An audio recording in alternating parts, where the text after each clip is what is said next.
Saudi প্রবাসে যেন কর্মে না যায়, এগুলো মানুষকে বলে বেড়াইতেছি। কারণ আমাদের সরকার যদি সঠিক হয়, ঠিক হয়, আমাদের রেমিটেন্স যোদ্ধা এদেরকে সরকারি চাকরি অথবা ভাতা প্রদান করবে। পাশাপাশি আমরা এই যে ওই যে দালালের কপরে পইরা ওই দেশে যাই এইভাবে প্রতারিত হইতে রাজি নাই এবং কি হইতে পারি না। আমাদের সরকার যেন এটার জন্য সুরা ব্যবস্থা করে। আজকে আমাদের লক্ষ লক্ষ মানুষ এই যে বেকার হইয়া গেছে সৌদি আরব থেকে আইসা, বেশিরভাগ সৌদি আরবে এই ব্যবসা করতেছে, জাল ভিসা ফ্রি ভিসা সাপ্লাই দিয়া দিয়া মানুষ নিয়া। আবার এই ব্যাপারটা আমি এর আগেও বলছেন। প্রিয় দর্শক, আপনারা যে কথাটা শুনলেন যে এই যে প্রবাস ফেরত ভাই, তিনি সৌদি প্রবাসে যাওয়ার জন্য মানে অনীহা প্রকাশ করাইতেছে, সবাইকে বলে বলে বেড়াচ্ছে যে আপনারা সৌদি যাবেন না, সৌদিতে গেলে বিভিন্ন মানুষ বিভিন্নভাবে প্রতারিত হয়। কিন্তু আপনারা জানেন যে প্রবাসী ভাইয়েরা, রেমিটেন্স যোদ্ধা যারা আমাদের বাংলাদেশের একটা শক্ত হাতিয়ার, বাংলাদেশের রেমিটেন্স পাঠায় দেশটাকে উন্নতির শিখরে পৌঁছে নিয়ে যায়। কিন্তু এই ভাই সৌদি থেকে প্রতারিত হওয়ার পর, আপনারা জানেন শুধু সৌদি না, বিভিন্ন রাষ্ট্রেই কিন্তু বিভিন্ন মানুষ বিভিন্ন প্রবাসে নেওয়ার কথা বলে অনেকেই প্রতারিত হয়, যার কারণে এই নিয়েও প্রতারিত হয়েছে। আপনি প্রতারিত বাংলাদেশ থেকে না, আপনাকে তো পৌঁছায় দিছিল। জি, আমি কফিলের নাম কি ছিল? আর ওই শালার নাম এই- এই- মনে আসছে না। হ্যাঁ, অনেক আগের কথা তো। কত বছর আগে? এই 3 বছর আগে। তিন বছর আগে আপনি বাংলাদেশে ফেরত আসছেন? না, গেছি গেছি ফেরত আসছি 1 বছর 1.5 বছর হয়েছে। 1 বছর কাজ করছেন ওইখানে? না, 2 বছর কাজ করছি। 21-এ গেছি, 23-এ আইছি। 2 বছর কাজ করছেন কি?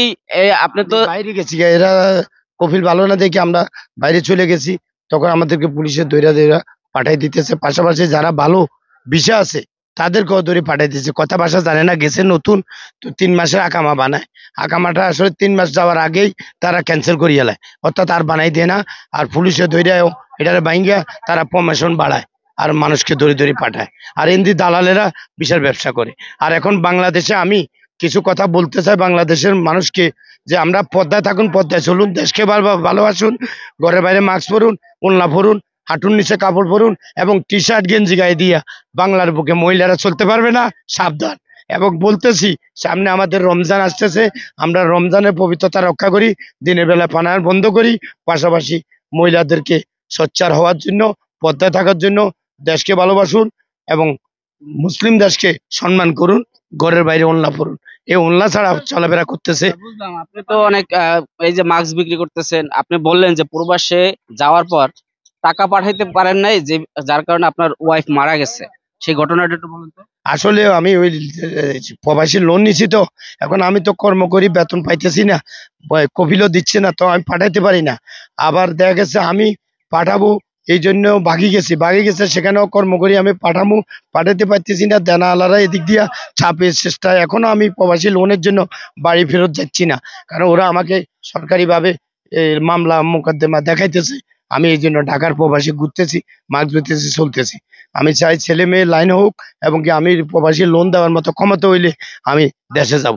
তাই সরকারকে বলতে, গ্রামের বাড়িতে এখন যাইতে পারছেন না না, যেতে পারছি না এই লোনের ভয়ে। পাশাপাশি স্ত্রী নাই, কার কাছে যাব, কার কাছে থাকবো? 3টা সন্তান, অনার্স পাস, চাকরি নাই। ডিগ্রি পরীক্ষা দিছে ছেলে, চাকরি নাই। মেয়ে বড়টা ছোটটারে পালে, ওই 2-তে পড়ে, 7 বছর। এখন আমি এই জন্য পয়সা করিও তেমন দিতে পারি না, যাইতেও পারি না, আর লোনের ভয়ে আমি যাচ্ছি না। তাই আমি সরকারকে বলি, আমার জন্য যেন সরকার কিছু করে, আমার এই রেমিটেড কার্ড দিয়ে বাধা করে দে আমার, এবং কি এই সরকারি লোনটা মাফ করে দে। আমি এটা আপনাদের কাছে অনুরোধ জানাই। আর হাজার হাজার লোক এভাবে বেকার হওয়ার দরকার নাই। আমরা দালালের কপরে পড়বো না। দালালের মাধ্যমে যেন মানুষ বিদেশে না যায়।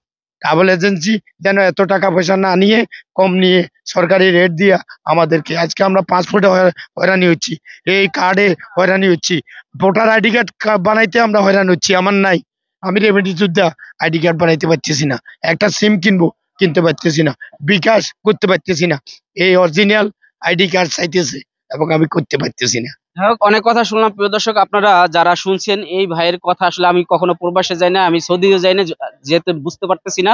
সৌদির ভাইয়েরা যারা আপনারা রয়েছেন প্রবাসে, আপনারা কমেন্ট করে জানাবেন যে এই ভাইয়ের কথাগুলো কতটা সত্য। আপনারা কমেন্ট করে জানাবেন। এবং বাংলাদেশে যারা ট্রাভেল এজেন্সি আছেন বা যারা এই বিদেশে আনা নেওয়ার এই কাজের সাথে জড়িত, আপনারা কমেন্ট করে জানাবেন যে তার কথায় কতটা যুক্তি আছে। এবং সর্বসাধারণের সচেতনের কথা বলবো যে আপনারাও সচেতন হবেন, যে দালালের খপ্পরে পড়ে আসলে সর্বস্ব হারাবেন না, এবং এনার মতন রাস্তায় দাঁড়িয়ে কান্না করবেন না। এরকম মাস্ক বিক্রি করতেছে এখন একজন প্রবাসী ভাই বলা যায়। তো এই সামগ্রিক ভাবে আমি বলতে চাই যে আপনারা সবাই সচেতন হবেন এবং এই ভিডিওটি শেয়ার করে দেবেন।